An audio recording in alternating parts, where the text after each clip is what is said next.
Ahoy and welcome to my channel.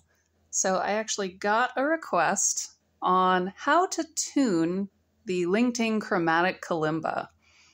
And I think it's a great question. I've not found a lot of resources on it, and I can kind of understand why, because y'all, it's an ordeal. I will just put that out there that unless something about the way your kalimba is tuned really bothers you, I don't recommend going into this. It's nerve-wracking, it's tedious, it takes for freaking ever. But if you're like me and you just want to see what makes these tick, maybe one of your tines is ever so slightly off and it's driving you nuts, then stay tuned. We're going to go into this in great detail. So the thing I found interesting the first time that I really went to take mine apart is that the literature from the factory says that it comes in tune, it should never need to be tuned. However, I have a couple of tines that were kind of wonky, and so I went to tune them, and I made the mistake of tightening one of the screws a little bit too much, and so now it's really wonky. So we're going to try and fix that in this video and at the same time kind of explain what's going on. Now this is the tuning wrench that they send you with all of the accoutrements, and it has two ends. Supposedly this is kind of like a star shape on both of them to match the machine screws. But I found that, frankly, this is rubbish. I don't know why they include it, especially if they say, oh, you shouldn't need to tune your kalimba. I found that one end does not fit because it's slightly too big. And then the other end is a little bit too small. And so trying to get it to grip in where it needs to was just, it was a pain. It was a mess. I ended up having to stick the key in there and then try and use pliers to get enough leverage. It was just a bad time. And I was scared that I was going to strip one of the screws. So yeah. So I highly recommend getting yourself a precision screwdriver set. They're pretty easy to find at, your local hardware store or on Amazon. That's where I got this one. It was really inexpensive. I think I got it on sale and it was like, I don't know, 12 bucks maybe. But it has all the tips. It's great. And it also has a lot of the funky shaped ones, which I really appreciate. So for this one, no, I think it's this set. Yes. So this is the set we're going to use. I believe it's the size 8 was the one that fit.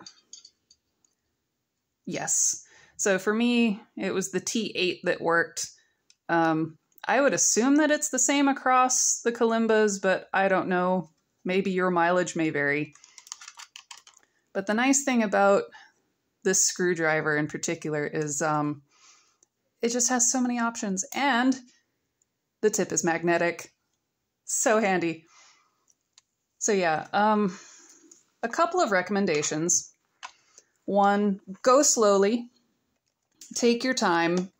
There's going to be a lot of feeling for resistance in this process.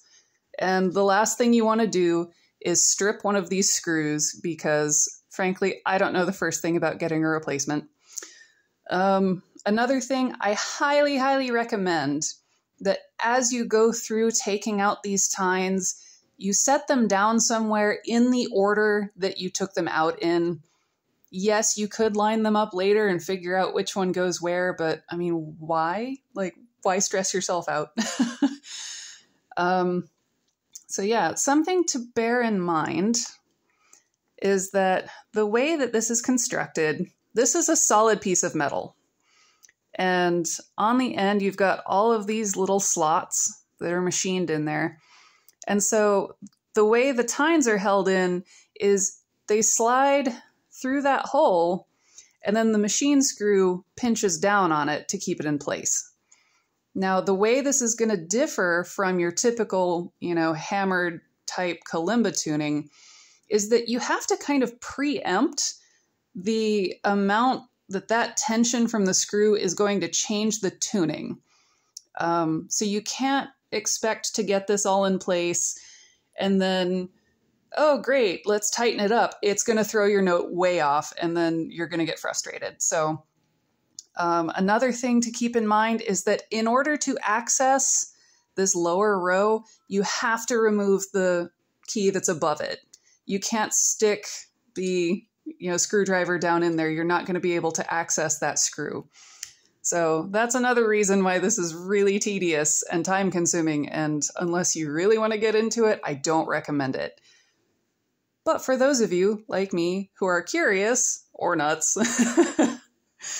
not meant as an insult, just I do get myself in some pickles just for funsies.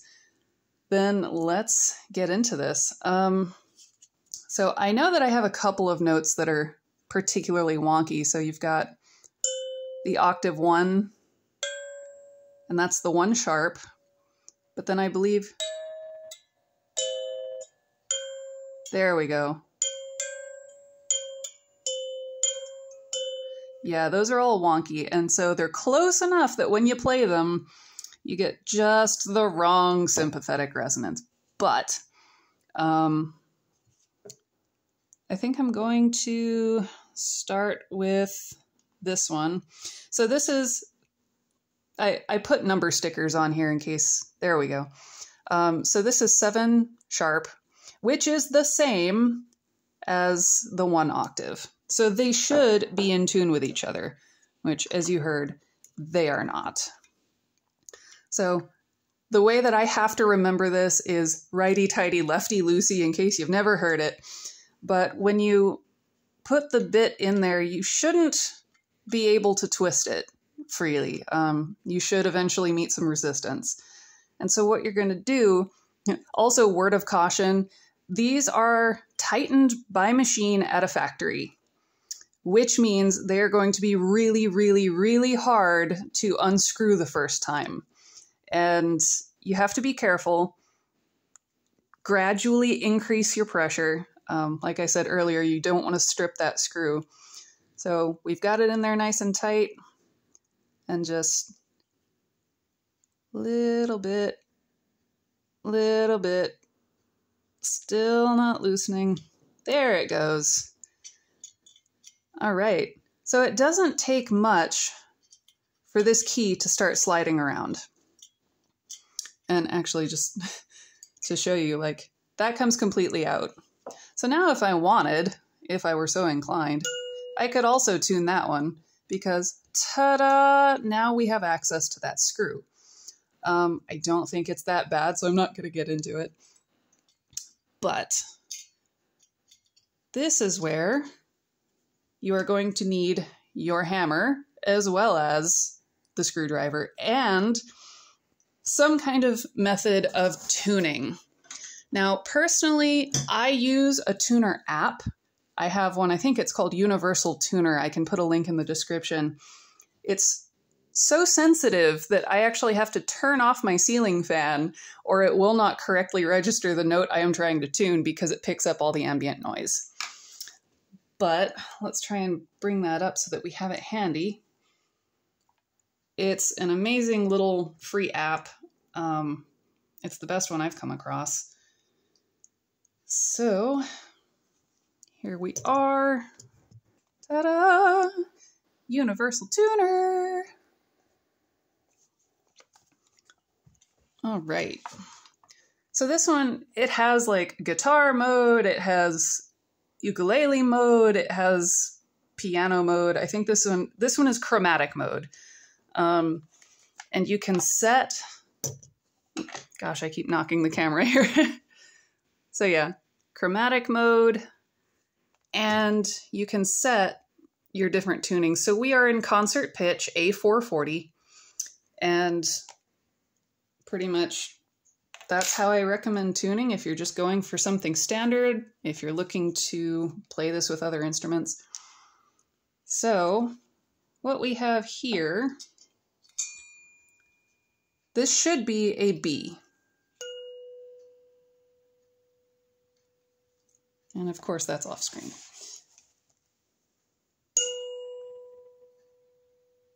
All right, so that one's in tune. That is B4, and we're only 2 cents sharp. Ta-da! So by all standards, that is perfect pitch. I believe perfect pitch is considered within 5 cents of completely perfect, which is 0.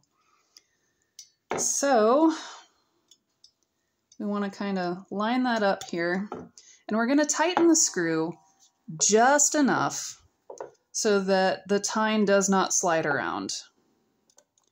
And this is going to be in stages, so we're going to tighten it just a little bit,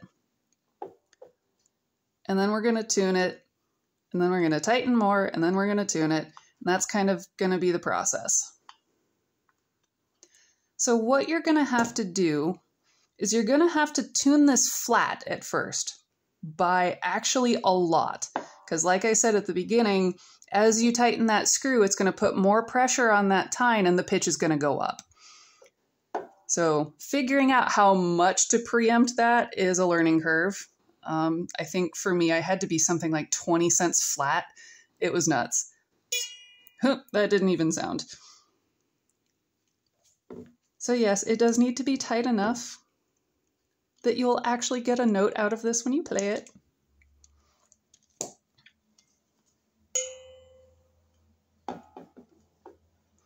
And if you're having trouble getting a note to sound, you can always dampen the tines on either side of it.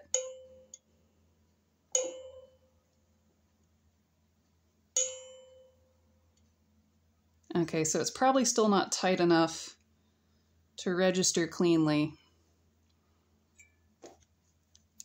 Let's give it a little bit more.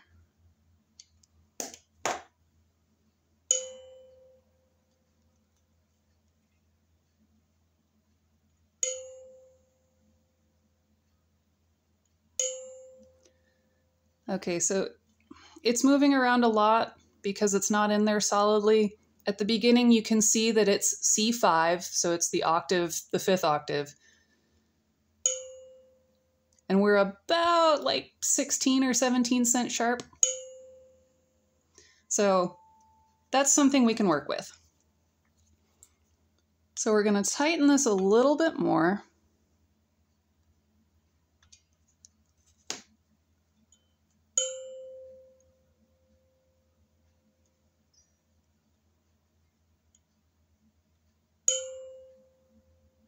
All right, so now we're up to 4 cents flat, which you can see just that little bit of tightening. It was barely anything, and we already lost, well, we already gained like 12 or 13 cents. So that's why you want to be really careful here, because it is easy to over tighten and then go way past your mark. So we're going to tighten this a little bit more, and let's see where this gets us.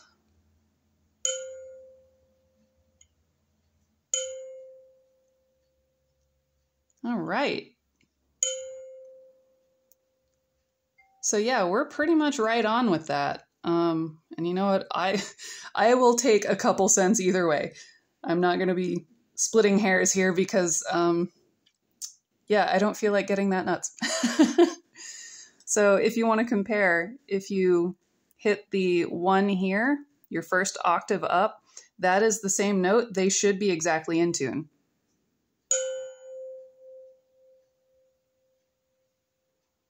Okay, so something's a little off because you saw the numbers going up and down here. We are getting a little bit of sympathetic resonance, which is fine, but my guess is that this one is the one that's a little off, naturally.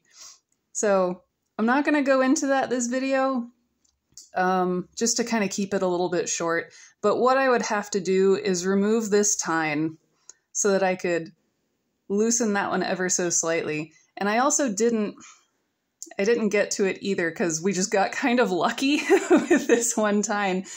But if you find that you're having trouble getting it placed right, then you can tighten the screw just enough so that it's pretty firm. And then from that point, you would take your hammer and as you need, tap it just a little bit and then try it again, tap it again. But for the most part, yeah, it's a process. And there's a lot of trial and error. There's a lot of expletives, at least there were in my case.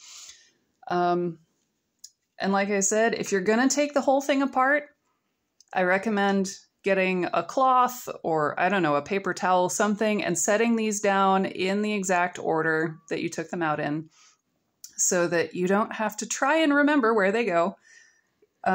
It's also helpful if you have these numbered or labeled in some way. So in this case, I only put numbers on the bottom because mentally I just think, well, it's sharp of whatever's on the bottom. But if you want to number every one of them, fun fact, you can actually use permanent marker. Sharpie is fine. And then when you're done with whatever marking you need, you just take isopropyl alcohol, rubbing alcohol, and rub it right off, and you would never know it's there. So pro tip.